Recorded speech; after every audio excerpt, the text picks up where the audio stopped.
السلام عليكم ورحمة الله تعالى وبركاته مشاهدي الكرام.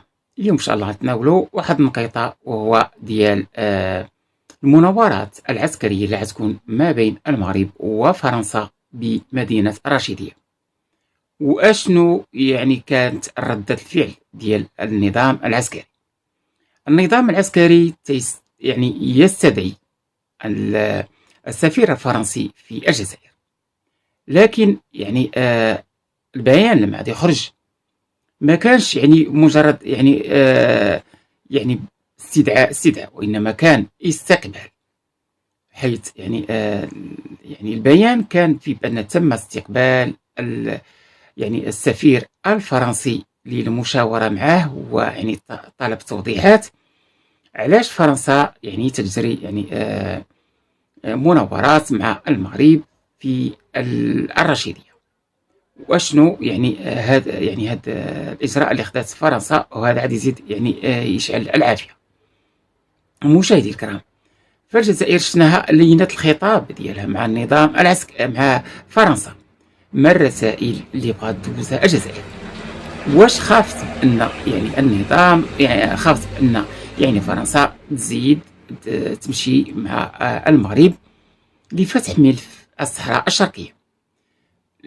لحقاش اصلا يعني المناوره سموها يعني الشرقي، فيعني اوتوماتيكمون النظام العسكري يعني خدا يعني التقط يعني الرساله بان المغرب،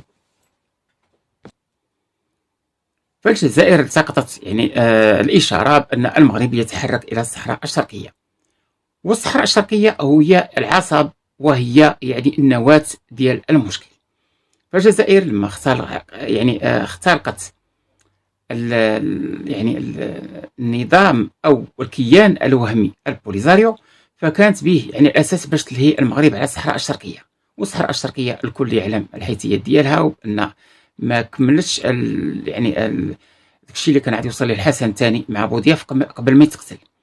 لهذا يعني حاولت النظام العسكري باش يلهي المغرب مهما كلفه من ملايير، لكن المغرب بقى عينه على الصحراء الشرقيه يعني، وحتى يعني بقى يعني شاد مع ماكرون ومع فرنسا، حتى يعني ساعدته باعترافها، وفي نفس الوقت سلمته الملايين من الوثائق اللي تثبت يعني تثبت ملكيه المغرب يعني للجهات يعني اللي كان في الجزائر اللي كانت اصلا مغربيه وايام الاستعمار الفرنسي اقتطعها وعطاها الجزائر كمكافاه.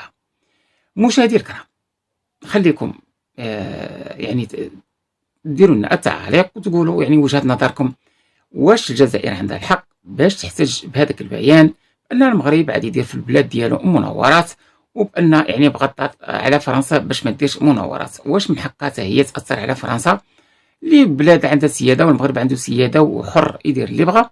فهي يعني يعني تدوز رسائل ديال التهديد للمغرب. مشاهدي الكرام، الى خبر اخر ودمتم في حفظ الله.